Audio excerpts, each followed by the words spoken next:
بسم اللہ الرحمن الرحیم۔ السلام علیکم دوستو، آپ دیکھ رہے ہیں Saadi voice YouTube channel. Saadi voice YouTube channel پہ آنے والوں کو خوش آمدید۔ دوستو آج ہم بات کریں گے رمضان المبارک کے دوسرا عشرہ کے حوالے سے۔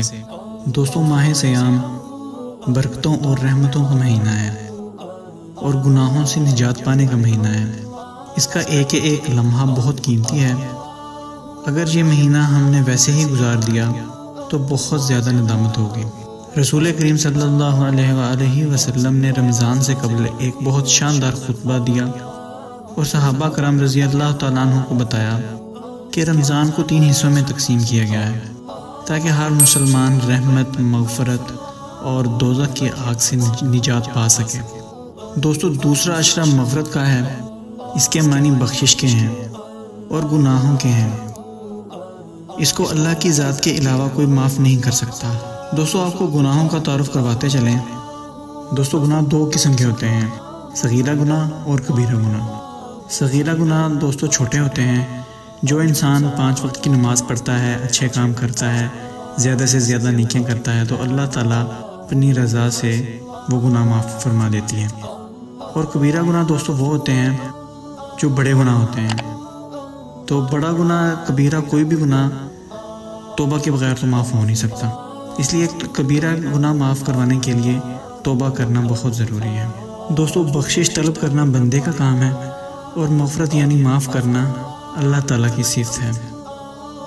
بے شک اللہ تعالیٰ غفور الرحیم ہے اور وہ بہت درگزر کرنے والا ہے اور سب کو معاف کرنے والا ہے۔ دوستو بندے کو چاہیے کہ اللہ تعالیٰ سے دعا مانگے اور دل کی گہرائیوں سے دعا مانگے اور صدق دل سے دعا مانگے اور پھر قبولیت پر یقین رکھے، کیونکہ اللہ تعالیٰ غافل، لاپرواہ اور مایوس دلوں کی دعائیں قبول نہیں کرتا۔ توبہ غسل کی مانند ہے، جتنی بار کی جائے اتنی ہی روح میں پاکیزگی اور نکھار آتا ہے۔ اس لیے کثرت سے استغفار کرو، چلتے پھرتے استغفر اللہ، لا الہ الحمدللہ، لا حول ولا قوت، حسبی اللہ نعم الوکیل، نعم المولا و نعم النصیر۔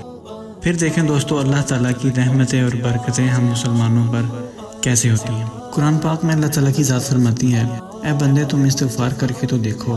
ایک اور جگہ اللہ تعالیٰ فرماتے ہیں، جس نے زندگی کو سکون دینا ہے وہ استغفار کرے۔ دوستو ہم سب جانتے ہیں کہ دلوں کا سکون اللہ تعالیٰ کے ذکر میں ہے، تو پھر رمضان میں تو استغفار کی فضیلت اور بھی زیادہ ہے۔ اب ہم سب جانتے ہیں کہ رمضان میں ایک نیکی کا ثواب 70 گنا بڑھا دیا جاتا ہے، اور ایسے ہی جب ہم ایک چھوٹا سا گناہ کرتے ہیں تو رمضان المبارک میں ایک چھوٹے سے گناہ کرنے کی سزا بھی ویسے ہی بہت زیادہ ہے۔ تو اس لیے دوستو ایک تو ہمیں گناہوں سے بچنا چاہیے اور دوسرا زیادہ سے زیادہ اللہ تعالیٰ کی بارگاہ میں ہمیں توبہ کرنی چاہیے۔ ایک بار اللہ تعالیٰ سے سچے دل سے توبہ کر کے تو دیکھو، وہ کبھی بھی انسان کو مایوس نہیں کرتا۔ اور پھر توبہ استغفار تو اللہ کے ہاں بہت ہی پسندیدہ اور شیطان کو تکلیف دینے والا عمل ہے۔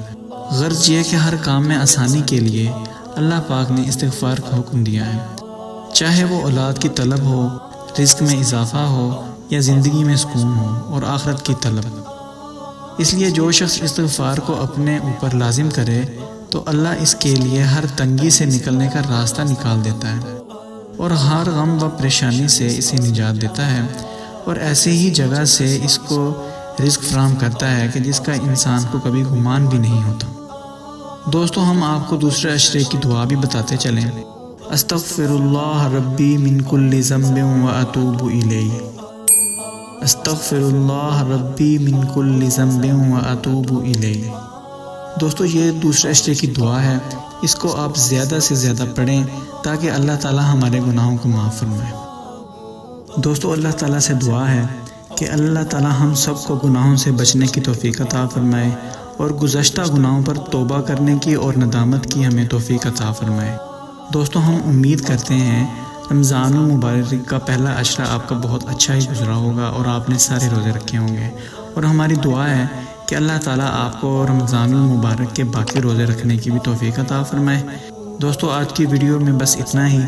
اگر آپ کو ہماری ویڈیو پسند آئے، اچھی لگے، اس کو شیئر کیجئے، زیادہ سے زیادہ مسلمانوں تک پہنچائیے تاکہ لوگ گناہوں سے بچ سکیں، اور ہمارے چینل کو سبسکرائب ضرور کیجئے اس طرح کی بہت ساری اچھی ویڈیوز دیکھنے کے لیے۔ بہت شکریہ، جزاک اللہ۔